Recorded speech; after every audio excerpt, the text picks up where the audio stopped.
السلام علیکم، میں ہوں کمران۔ آپ دیکھ رہے ہیں میرا چینل 12 جمجم ریئیکشن۔ آج کا ویڈیو ہے ڈاکٹر اسرار احمد سر کا۔ ویڈیو کا ٹاپک ہے تقدیر میں جو لکھا ہے وہ ہو کر رہے گا۔ تو چلیے دیکھتے ہیں ویڈیو میں کیا بتا رہے ڈاکٹر اسرار احمد سر۔ کہ تقدیر کے جو عام عقیدے میں ہم تقدیر کہتے ہیں اس کے دو پہلو ہیں۔ ایک پہلو ہے ما اصاب علی الانسان، جو کچھ انسان پر آتا ہے مصیبت، جیسے ابھی آیت میں نے پڑھی ما اصاب من مصیبت فی الارض ولا فی انفسکم۔ ہم ہر وقت زد میں ہیں، کوئی تکلیف آ گئی، کوئی مصیبت آ گئی، کوئی بیماری آ گئی، کوئی حادثہ ہو گیا، کوئی بچہ فوت ہو گیا، کوئی عزیز جو ہے وہ فوت ہو گیا، یہ ہر وقت حوادث ہے۔ تو جو بھی کچھ پیش آتا ہے وہ علم خداوندی میں ہمیشہ سے تھا۔ یہی وجہ ہے کہ ایک اور حدیث ہے ابن الدیلمی سے، لمبی حدیث ہے وہ، لیکن اس کے اندر جو آخری ٹکڑا ہے وَتَعْلَمَ، یعنی انسان کے نجات کے لیے لازم ہے کہ یہ بات بھی تم جان لو انما اصابک لم یکن لیخطئک وانما اخطأک لم یکن لیصیبک وَلَوْ مِتَّ عَلَىٰ غَيْرِ هَذَا، اگر تم اس کے سوا کسی صورت پر ہوگے تو جہنم میں داخل ہو جاؤ گے، لَدَخَلْتَ النَّارَ۔ یہ جان لو کہ جو چیز تم پر آئی وہ آنی ہی آنی تھی۔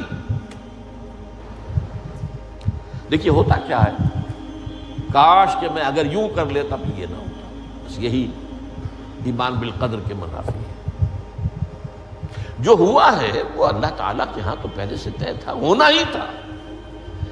تمہاری کوئی تدبیر، کاش کہ میں اس وقت یہ کر لیتا، یہ لو، اسی لیے ایک حدیث میں الفاظ آئے ہیں ان کلمۃ لو تفتح عمل الشیطان، اس لو سے، کاش، اس سے شیطانی عمل شروع ہو جاتا، کاش کہ یہ ہو جاتا، کاش میں یہ نہ کرتا، کاش کہ ہو جاتا، تو یہ نہیں۔ تعلم انما اصابک لم یکن لیخطئک، تو جان لے اس بات کو کہ جو چیز تم پر آئی ہے وہ ہرگز ٹلنے والی نہیں تھی۔ کوئی تدبیر تم کر لیتے، کوئی کسی وقت کوئی ہیلا کر لیتے، کوئی تم قدم اٹھا لیتے، کچھ بھی کر لیتے، وہ تو آنی ہی آنی تھی۔ وما انما اخطاک، جو چیز تم سے چھوٹ گئی، رہ گئی، نہیں ملی۔ ایک ویکنسی ایڈورٹائز ہوئی تھی، آپ نے بھی درخواست دی تھی، آپ کو نہیں ملی، اب آپ ہو کاش کہ میں نے فلاں سے سفارش کرا لی ہوتی، بس گئے۔ تو جو چیز چھوٹ گئی وہ چھوٹ جانی ہی تھی، اس میں قطعاً جو ہے کوئی شکل، کوئی تدبیر، کوئی سفارش، کسی طرح کا کوئی بھی ہیلا، کوئی جو ہے اس پہ کارگر نہیں ہو سکتا تھا۔ لم یکن لیصیبک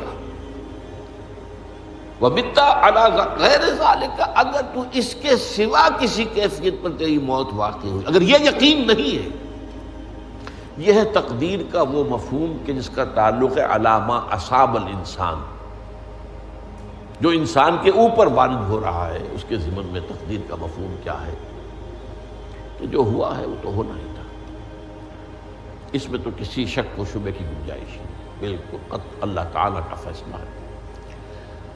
البتہ در حقیقت ایک دوسرا پہلو ہے، ما یفعل الانسان، وہ جو انسان کرتا ہے۔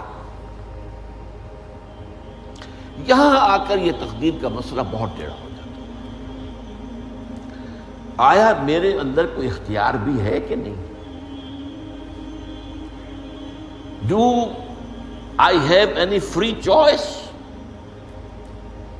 یا ہر شخص پہلے سے طے ہے؟ تقدیر کا ایک عام مفہوم یہ ہے، اور اس مفہوم میں بھی بعض روایات بھی ہیں جو اس کی تائید کرتی ہیں کہ ہر چیز پہلے سے طے ہے، لکھی ہوئی۔ اور یہ جو حدیث ہم نے ابھی پڑھی ہے، یہ گویا کہ اس کی ایک مثال ہے کہ وہ جو لکھ دیا گیا تھا، فرشتے نے لکھ دیا تھا، رحم مادر میں لکھ دیا تھا، شقی او سعید، یہ بدبخت ہے یا سعادت مند ہے۔ تو ایک شخص پوری عمر نیکی کے کام کرتا رہا، آخری وقت میں آ کر کوئی ایسا حادثہ پیش آ گیا کہ وہ اہل جہنم کے سے کام شروع کر دی اور جہنمی ہو گیا۔ یا ایک شخص ساری عمر جو ہے جہنمیوں کے سے کام کرتا ہے، آخر وقت میں آ کر کوئی ایسی توفیق ملی، کچھ ایسا معاملہ ہو گیا، توبہ کر لی اور اس نے جو ہے اہل جنت کے سے اعمال شروع کرنے کی ضرورت ہوگی۔ تو یہ جو ہے علامہ سابق کا علیحدہ بات ہے، اور علامہ یفعل الانسان، انسان کیا کرتا ہے اس میں اس کی قدرت کتنی ہے، اور یہ ہمارے ہاں فلسفے کا بڑا مشکل موضوع ہے، اسی کا نام ہے جبر و قدر۔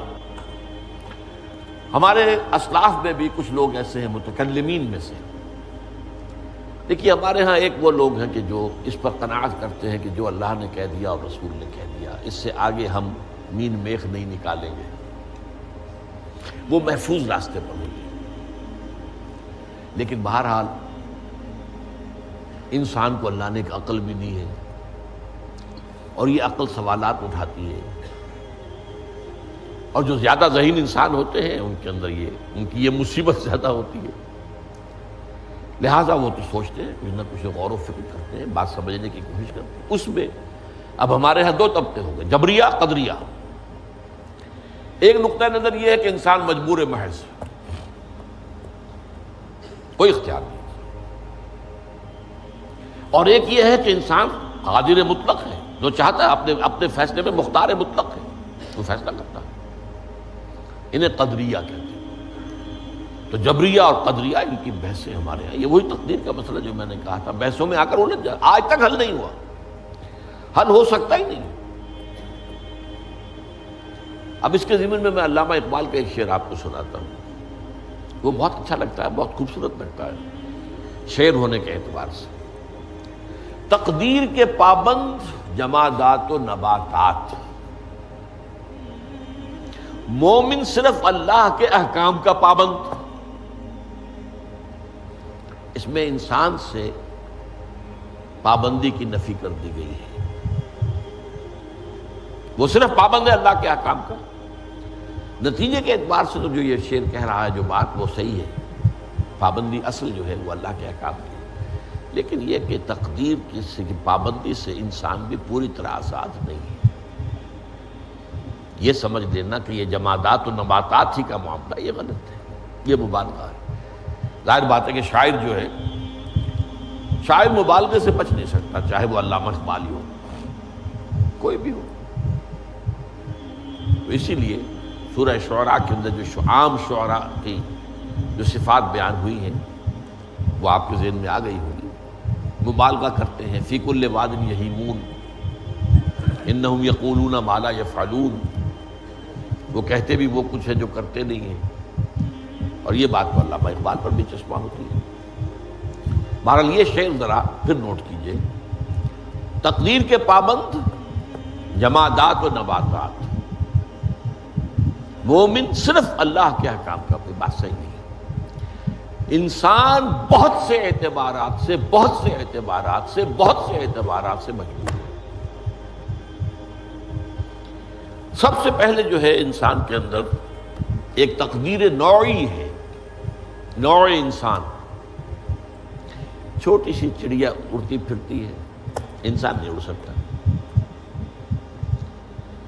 آپ نے ٹھیک ہے مشین ایجاد کر دی، جہاز ایجاد کر لیا، آپ دوڑ رہے ہیں، 500 آدمی اور سینکڑوں من سامان لے کر جو ہے وہ جا رہا ہے، 747 ہو یا 757 ہو، یہ کر لیا ٹھیک ہے، خود نہیں اڑ سکتا۔ اب کیا کریں گے آپ؟ یہ تقدیر نوعی ہے، اسپیشیز، ہر اسپیشیز کے لیے اللہ نے ایک اندازہ مقرر کر دیا ہے، اس اندازے ہی میں رہے گا، اس سے باہر نہیں جا سکتا۔ پھر ایک تقدیر شخصی ہے۔ اب دیکھیے تقدیر شخصی کیا ہے؟ بعض اوصاف و صفات ہمیں وراثتاً ملتے ہیں، we have no choice۔ پہلے بھی یہ بات مانی جاتی تھی، آج جو ہے ذرا سائنٹیفک انداز میں ہم کہتے ہیں جینز میں چلا آ رہا ہے۔ وہ جینز کو کوئی بدل سکتا ہے؟ جو جینز بھی آپ کو ملے اپنے والدین کی طرف سے، وہ آپ کی شخصیت کا ظاہر بات ہے کہ فیصلہ کن طرز پر اس کو ڈھال دیتے ہیں۔ جینز ہے، پابندی ہے۔ نمبر 2 یہ کہ خاص طور پر جو گھر کا ابتدائی ماحول ہوتا ہے، ماں کی گود اور ابتدائی گہوارہ گھر کا، اس کے جو اثرات مرتسم ہو جاتے ہیں شخصیت کے اوپر، وہ بھی بڑے مستقل ہوتے ہیں، پختہ ہوتے ہیں۔ ان دونوں چیزوں کو ضرب دے لیجیے، hereditary factors multiplied by environmental factors,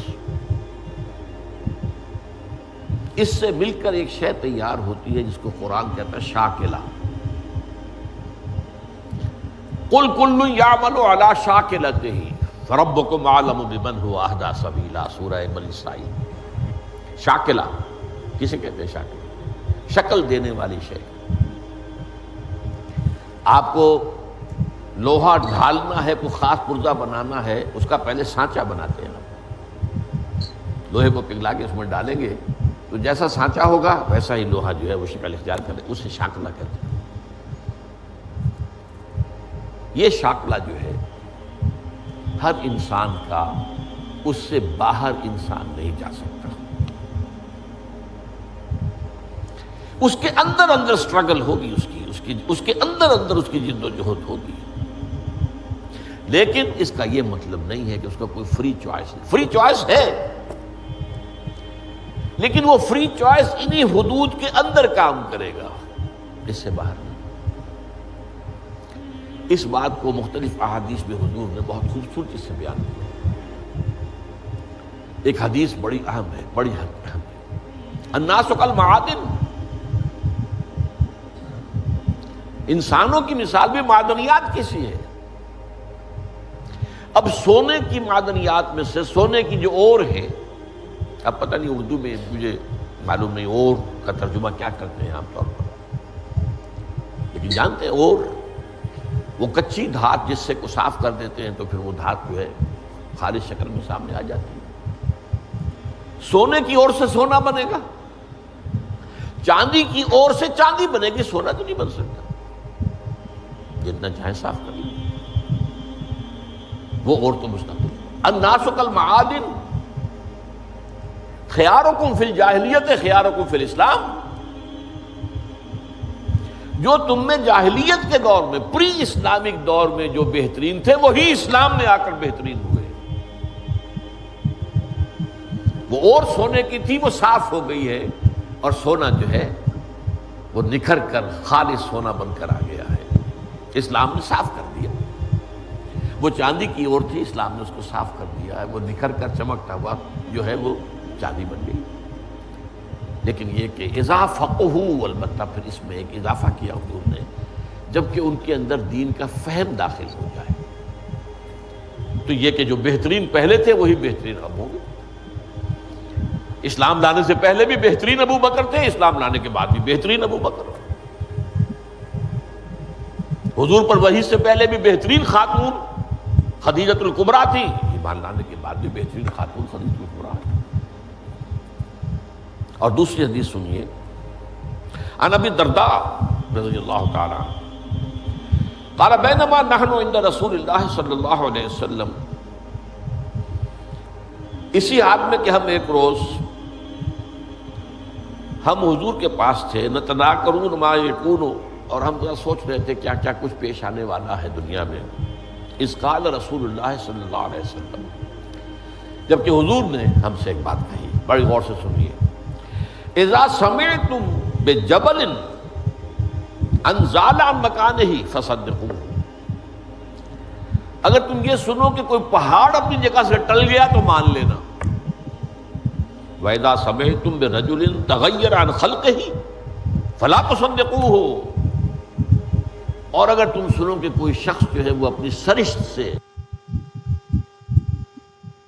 یہ تھا ویڈیو ڈاکٹر اسرار احمد سر کا، بڑا اچھا بیان تھا، بہت اچھے طریقے سے سمجھایا انہوں نے کہ تقدیر، جیسے کہ تقدیر میں جو لکھا ہے وہ ہو کر رہے گا۔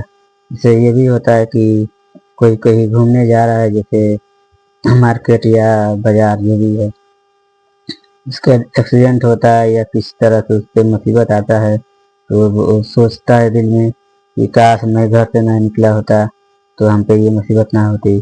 یہ اگر مگر جو ہے یہ شیطان کا دروازہ کھولتا ہے۔ اور یہ بھی بتا رہے تھے کہ ایمان تو سب کو لازم ہے ایمان پہ تقدیر پر ایمان.